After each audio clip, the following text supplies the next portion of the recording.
আরেকটা বুদ্ধি শিখিয়ে দেই।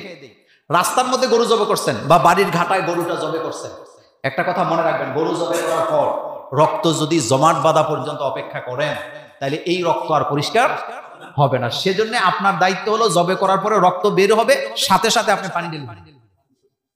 সাথে সাথে কি দিবেন? পানি ঢেলে দেন, রক্ত চলে যাবে।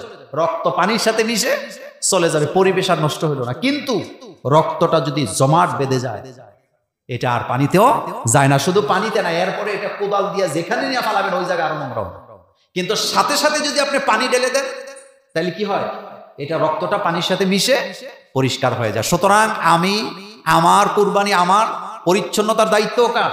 আমার সিটি কর্পোরেশন এলাকায় যারা থাকে বা পৌরসভায় যারা থাকে, তাদের ময়লাটা বিকাল বেলা এসে লোকেরা নিয়ে যায়। সেজন্য তাদের দায়িত্ব হলো একটা বস্তার মধ্যে ঢুকাইয়া সুন্দর করে রেখে দেওয়া, যাতে করে পরিচ্ছন্ন কর্মীরা এসে এটাকে নিয়ে যেতে পারে। এক কথায় যদি বলি, এই আলোচনাটা শেষ করতে চাই, এই বলে কুরবানি আমার, পরিচ্ছন্নতার দায়িত্ব আমার। কুরবানির পরে যেন আমার জায়গা, আমার বাড়ি, আমার এলাকার রাস্তাঘাট যেন নোংরা না থাকে।